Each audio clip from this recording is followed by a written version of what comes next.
Commander Vex-Nine clicked his mandibles in what humans might call amusement, though the sound resembled more of a dying insect than laughter. Standing 7 feet tall with chitinous armor that gleamed under the dim light of Earth's pathetic sun, he surveyed the suburban wasteland before him. Houses lined up like little boxes, each one containing soft pink creatures who thought they ruled the galaxy. How delightfully wrong they were. "Report, Lieutenant Grax," Vex commanded, his voice carrying the authority of someone who had personally vaporized 3 solar systems before breakfast. "Sir, thermal scans indicate minimal adult presence in Sector 77 Alpha. Multiple juveniles detected. Perfect hunting conditions." Grax's excitement was palpable, his smaller frame practically vibrating with anticipation. The fool always got worked up before harvest. Vex allowed himself another mandible click. "Excellent. The Council will be most pleased with fresh specimens.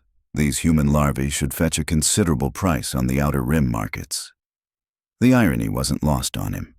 Humans spent their entire pathetic existence believing they were alone in the universe, completely unaware that their children were considered delicacies by 17 different species. And the taste? Oh, the taste was apparently divine. Not that Vex had ever indulged personally, officially. "Sir, should we begin the extraction protocols?" Grax asked, already reaching for his neural scrambler. "Patience, Lieutenant. Observe the target dwelling." Vex pointed one clawed appendage toward a modest 2-story house with peeling blue paint and a garden that had clearly given up on life.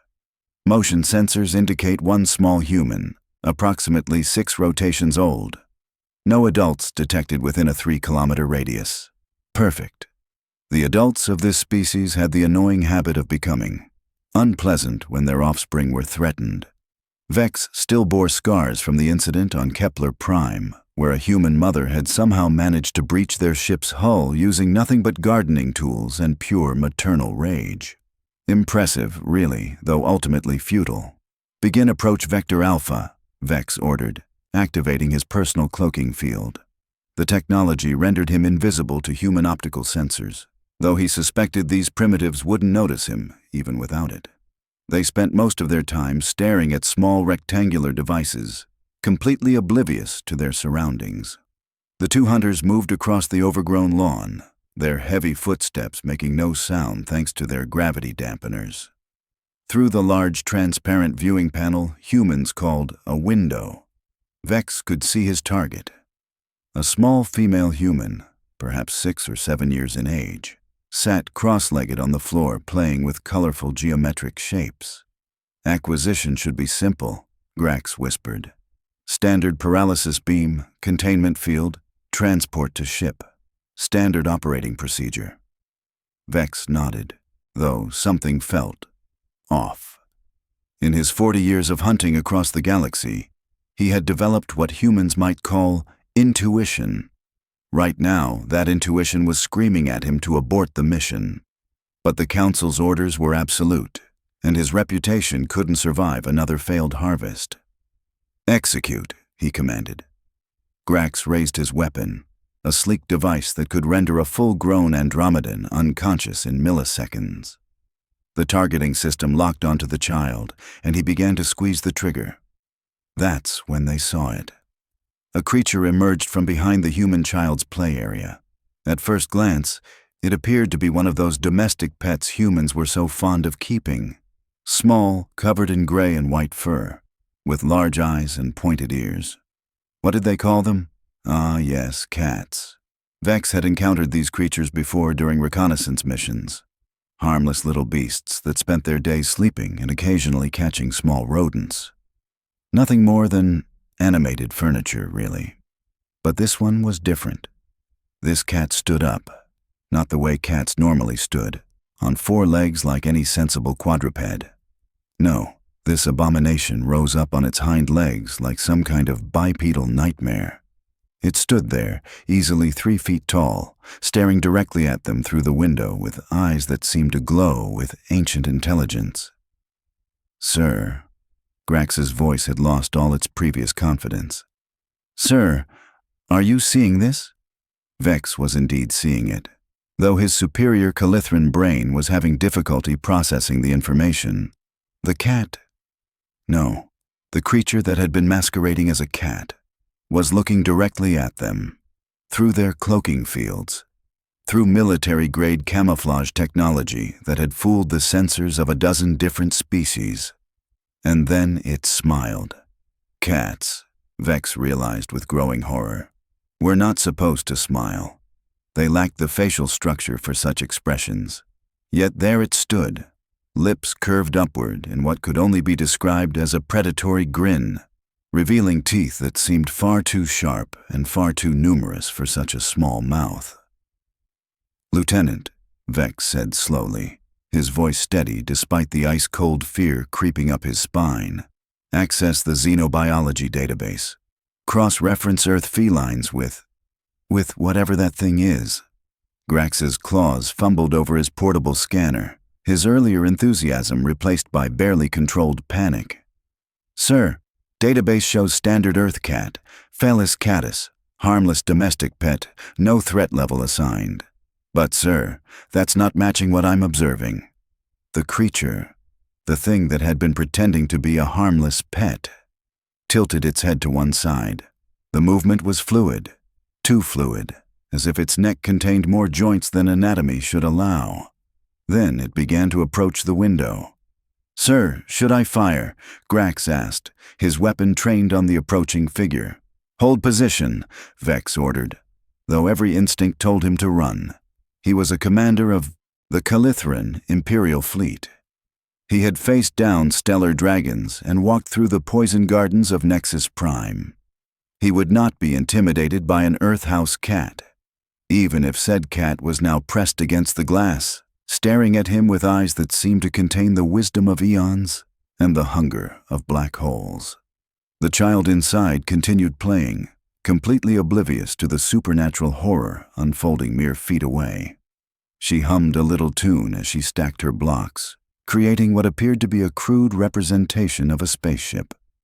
How charmingly ironic.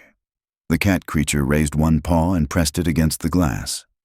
For a moment, nothing happened. Then the window began to fog, as if the creature's touch was somehow altering the molecular structure of the transparent material. That's impossible," Grax whispered. "Glass doesn't behave that way. The temperature differential alone—" "Quiet," Vex snapped, though his own scientific mind was reeling. The creature was somehow manipulating matter at a molecular level, using nothing but physical contact. Such technology was beyond even the most advanced civilizations in the known galaxy. Slowly, deliberately, the cat began to write something in the condensation on the glass. The letters were perfect, written in standard galactic script that should have been impossible for any Earth creature to know. "We need to talk." Vex felt his auxiliary heart skip a beat. His primary circulatory system was already working overtime, pumping adrenaline through his system at dangerous levels. This was wrong. This was all wrong. "Sir?" Grax's voice was barely a whisper now. "What are your orders?" Before Vex could respond, the cat moved away from the window and began walking toward the front entrance of the dwelling. Its movements were purposeful, confident. It knew exactly where it was going and what it was doing. And somehow, Vex knew it expected them to follow. "This is insane," Grax muttered, but he was already moving, his training overriding his fear. "We're following the orders of an Earth cat. The Council will have us executed for incompetence." "The Council doesn't need to know about this," Vex replied grimly. "Not yet. Not until we understand what we're dealing with." They reached the front entrance of the human dwelling just as the door swung open. No one had touched the handle. The electronic locking mechanism that Vex's scans had detected was still engaged. The door had simply opened. The cat sat in the doorway, tail swishing back and forth with what seemed like amusement. Behind it, the human child continued her play, still completely unaware of the otherworldly conference taking place on her doorstep. "Gentlemen," the cat said, and Vex nearly fell backward in shock. The voice was smooth, cultured, with just a hint of an accent that belonged to no known species. "Please, come in. We have much to discuss, and very little time to do it." You can speak," Grax stammered. "I can do many things.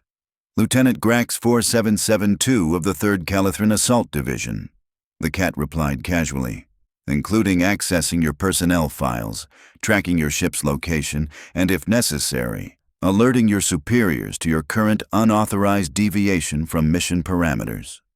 Vex's blood ran cold. How could this creature possibly know their military designations? That information was classified at the highest levels of Imperial command. "However," the cat continued, settling itself into a more comfortable position, "I have no intention of doing any of those things, provided, of course, that you're willing to listen to a proposition." "What kind of proposition?" Vex asked, though he suspected he wasn't going to like the answer. The cat's smile widened, revealing even more impossibly sharp teeth. "The kind that will save your lives, protect this child, and potentially reshape your understanding of this planet and its inhabitants." Behind them, their ship's proximity alarms began to sound. Vex's communicator crackled to life with urgent reports from their pilot. "Commander, multiple contacts approaching our position. Unknown vessels, sir. They're moving faster than anything in our database." The cat's ears perked up with interest. "Ah, right on time. That would be the local authorities." "Local authorities?" Grax looked confused. "But sir, our intelligence reports indicated no advanced military presence in this sector. Humans don't possess faster-than-light capability." "Humans don't," the cat agreed pleasantly. "But then again, who said anything about humans?" Through the still-open doorway, Vex could see shapes moving in the sky. Sleek, silver forms that defied conventional aerodynamics, moving with purpose and precision that spoke of advanced technology and hostile intent. "Allow me to introduce myself properly," the cat said, rising to its full bipedal height. "My name is Felix Prime Alpha of the Terran Defense Initiative, and you gentlemen have just stumbled into the middle of the most classified operation in this galaxy." The child inside giggled at something amusing in her block construction, still blissfully unaware that her pet was conducting interstellar diplomacy in her living room. "Terran Defense Initiative," Vex repeated. "That's impossible. Earth is a primitive world, Class Delta civilization at best. No space travel, no energy weapons, no knowledge that we exist," Felix completed. "Yes, that's rather the point. We've spent considerable time and effort maintaining that illusion." More alarms from their ship. Their pilot's voice was becoming increasingly panicked. "Commander, they're targeting our vessel. Weapon signatures are off the charts. Sir, I've never seen technology like this." Felix glanced upward as if he could see through the ceiling to the sky beyond. "They're rather enthusiastic, aren't they? Don't worry, they won't fire unless I give." "The signal. You're in command of those ships?" Grax asked incredulously. "Command is such a human concept," Felix mused. "Let's just say we have an understanding." Vex's mind raced through the implications. A secret organization, technology beyond anything in the Imperial database. And cats. Somehow cats were at the center of it all. "What do you want?" he asked finally. Felix's smile became almost genuine. "What I want, Commander Vex-Nine of the 2nd Imperial Conquest Fleet, is to make you an offer you'd be foolish to refuse. You came here hunting for a child. Instead, you've found something far more valuable, which is information. Specifically, information about why the Galactic Council's expansion into this sector has been so unsuccessful." That got Vex's attention. The Council had indeed been struggling with their Terra Ward expansion. Ships had gone missing. Entire fleets had simply vanished without a trace. The official reports blamed navigational errors and hostile native species, but Vex had always suspected there was more to the story. "You're responsible for the missing fleets," he said. It wasn't a question. "Responsible is such an ugly word," Felix replied. "We prefer quality control. You see, gentlemen, Earth is under protection. Has been for quite some time. The species you see stumbling around this planet, the ones you call humans, are, well, let's call them our charges. The child inside had finished her block tower and was now coloring in a book with fierce concentration. She was drawing what appeared to be a spaceship, complete with alien figures that looked suspiciously like Calithrans. She knows, Vex realized with growing horror. The child knows about us. Children are remarkably perceptive, Felix agreed. They see things adults have trained themselves to ignore. Emma there has been drawing visitors from space for months now. Her parents think it's just imagination. Emma, Grax repeated slowly. The target has a name. The child, Felix corrected sharply, and for a moment his pleasant demeanor slipped, revealing something far more dangerous underneath. Is not a target. She is not a commodity. She is not livestock for your markets. She is a little girl who likes strawberry ice cream, terrible cartoon shows, and building impossible structures out of colored blocks. The temperature in the room seemed to drop several degrees. Outside, the silver ships had begun to circle their position like aerial predators. Here's what's going to happen, Felix continued, his voice now carrying an unmistakable note of authority. You're going to return to your ship. You're going to report to your superiors that Earth's defenses are far more sophisticated than previously believed. You're going to recommend that this sector be classified as a no-contact zone pending further investigation. And if we refuse? Vex asked, though he suspected he already knew the answer. Felix's smile returned, but this time it held no warmth whatsoever. Then those ships outside will demonstrate exactly why 17 different invasion fleets have disappeared without a trace. Through the window, Vex could see more shapes moving in the shadows. Not ships this time, ground forces, moving with the fluid grace of professional soldiers, surrounding their position with military precision. How many of you are there? Grax whispered. Enough, Felix replied simply. More than enough. The communications device on Vex's belt crackled with increasingly desperate reports from their ship. Hull breaches, system failures. Their advanced Calithran technology was being systematically disabled by forces they couldn't even properly detect. This is impossible, Vex said, though his voice lacked conviction. Cats are pets, domesticated animals. They sleep 20 hours a day and chase small objects. Oh, we do enjoy a good nap, Felix agreed cheerfully. And the occasional feather toy is quite entertaining.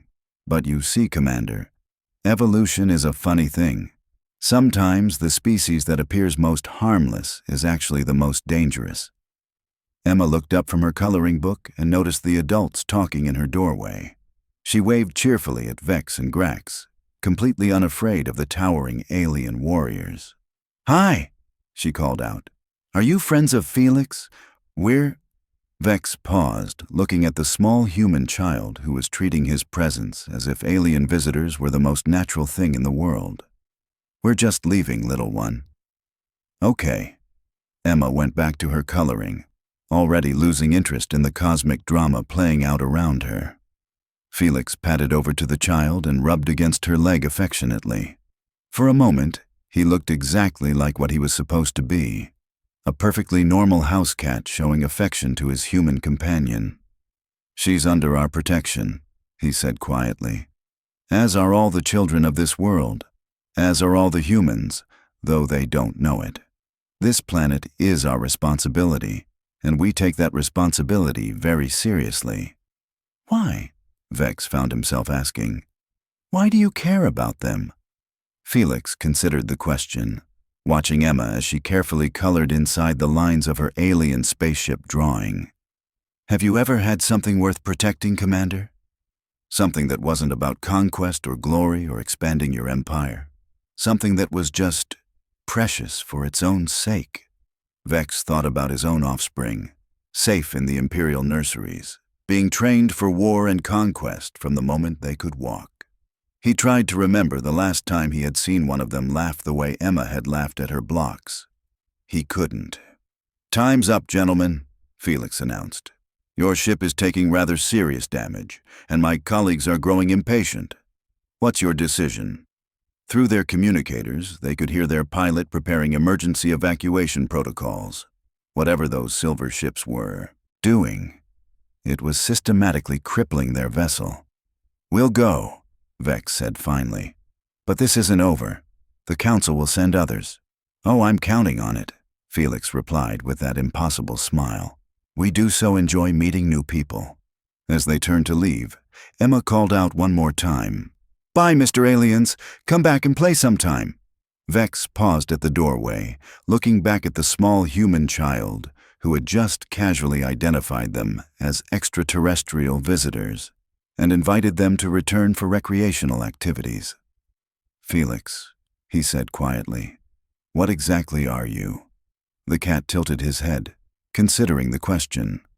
We're what happens when a species evolves not for conquest, but for protection. Not for dominance, but for guardianship.